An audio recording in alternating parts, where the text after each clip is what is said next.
Hi, welcome back. I'm Eamon Courtney. I'm the founder of On the Art of, and this series of videos is about happiness. And in the last video, we talked about what is happiness, defining what actually is the thing we call happiness.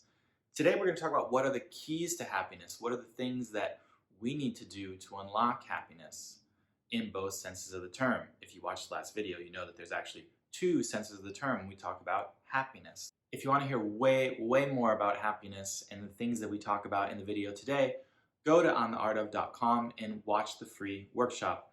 In the video, you'll see me discuss in much greater detail the difference between happiness and fulfillment. So the topic of today, but built out way bigger, why each is important, the biggest mistakes people make in their pursuit of each, and what you actually need to do to achieve both. In the last video, if you watched it, you saw that we really found that there are two meanings to the word happiness as we use it. Again, language is an imprecise tool.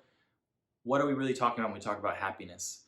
Two things. One is this idea of happiness in the psychological sense, and the other is the idea of a values judgment around whether or not life is going well for us. Again, it's a values judgment that only we can make for ourselves, and we call this happiness in the well-being sense of the term. Now, I'm going to go a step further in kind of breaking it down, and I want us to talk about it in terms of mood and fulfillment. So happiness in the psychological sense is really a discussion around mood for practical purposes, and happiness in the well-being sense is really about fulfillment for our practical purposes. And guess what? To be truly happy, you need to cultivate both. This is probably super obvious to you. Who doesn't want to be happy every day and then also feel like their life is fulfilling? No surprises there. Maybe a little more surprising to you is that we actually have to do unique things. We need to take unique actions to achieve happiness in both senses of the term. And that's what we're here to talk about today. We're talking about what it takes to be both happy, in a good mood, but also fulfilled. I want to say that happiness is definitely one of those fields where most people think they know enough to have an opinion and are happy to express that opinion to you, but the reality is they don't really know enough. They're misinformed or they're poorly informed. Most of the ideas of what happiness is in sort of general mass society are just wrong. And we know this. We all know some miserable rich people, right? And so many of us, especially in America, are conditioned to think that money will solve our problems, when we have data to show that is not true. The data shows that once our basic needs are met, once we can provide for ourselves in a basic form, have a roof over our head, have food, etc., money doesn't matter. Money doesn't help us out. Also, when we think about fulfillment or what it means to lead a meaningful life, work is a big component of that, right? We spend a lot of our hours at work, right? Pretty much 9 to 5 jobs are mostly gone. 9 to 5 now means 9 to 7, 9 to 8, 9 to 9. So you're spending most of your waking hours at a job. And what we know is that about 70% of people are not engaged in the work they're doing. So they're spending most of their day not engaged in the thing that they're doing. Most of their waking hours not involved and engaged in the thing that they're doing. Which is funny because a lot of these same people are probably trying to tell you how to live your life. But statistically speaking, most people don't have a clue. By the way, happier people are more engaged at work. So by investing in doing the work on yourself, the development of self-love and the practices that make us happier, you may find that you're actually more engaged at work. Because so often, people are misdiagnosing the problem. We think work is the problem, but work isn't the problem. It's something else. And so investing in your happiness can have a lot of far-ranging benefits beyond maybe just the obvious things. And one of those things being that you may find that you're way more engaged in work, which what a great thing to be. You spend so many hours there, why not enjoy it more or find it more meaningful, The last thing I'll say is just a reminder, and we all know this, but people project their values onto us. People project their values onto others, especially when it comes to things like what makes for a good life, what makes for a good job. People are projecting things that may not be true for us, because guess what? Only your opinion matters. Only yours. That's the only person you gotta make happy. So I just wanna say that and remind you and frame the conversation through that lens of a lot of people are gonna try to tell you what to do. They don't know.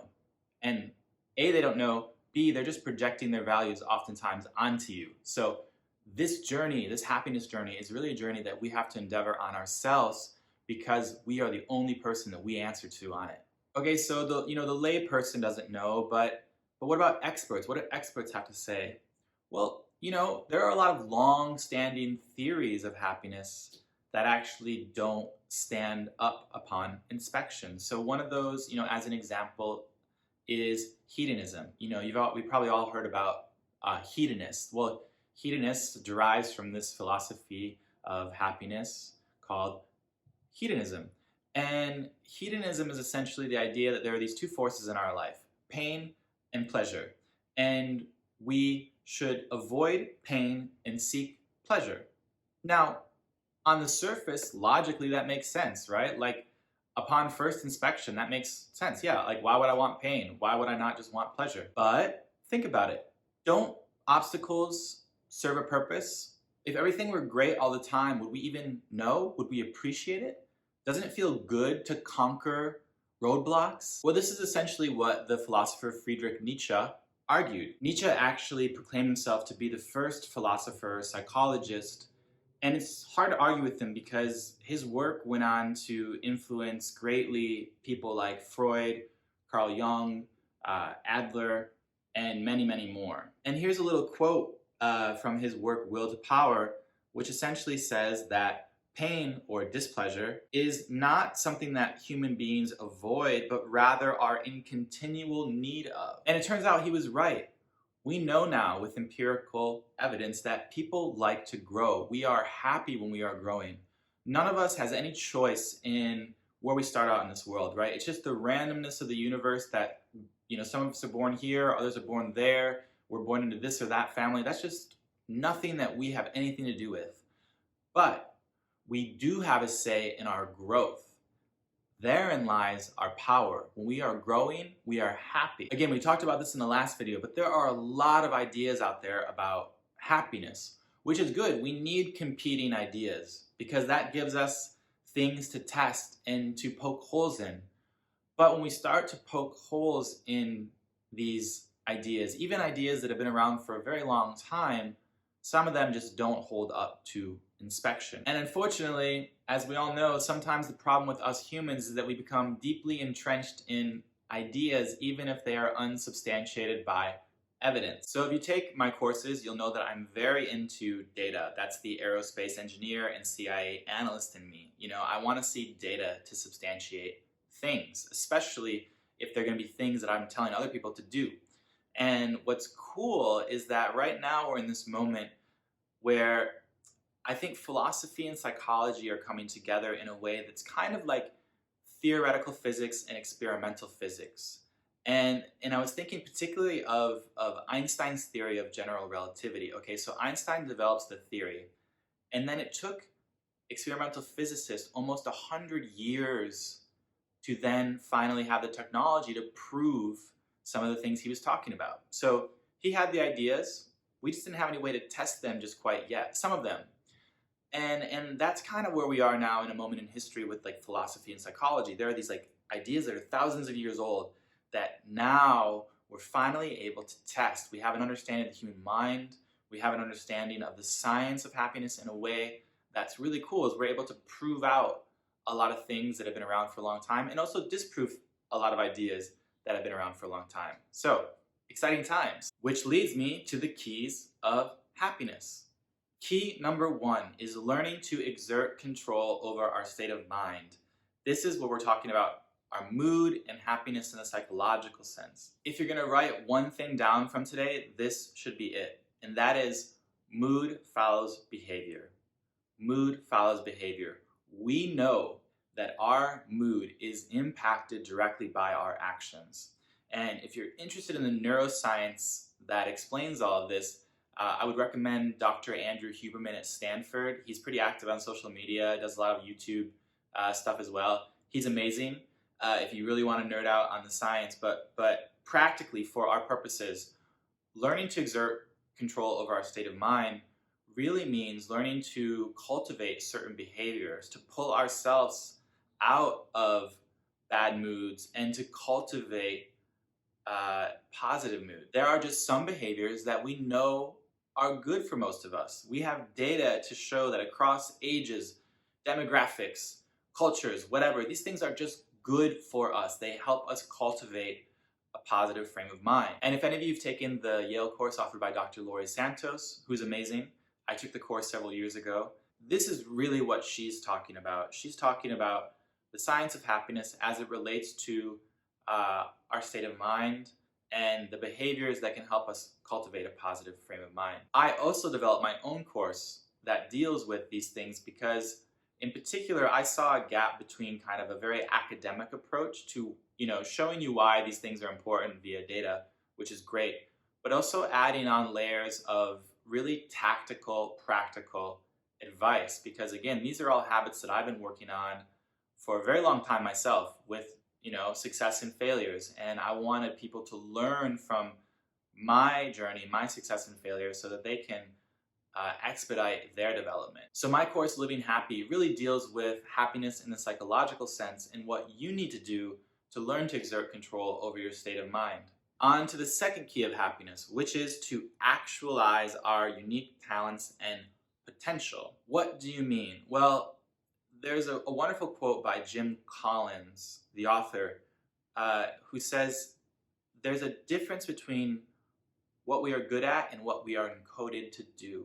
And fulfillment is really finding what we are encoded to do and actualizing that, bringing that to life. Self-actualization. Again, this is not a new idea. Aristotle, in fact, said that happiness is not virtue, but it is virtuous activity. Living well consists in doing something, not just being in a particular state or condition.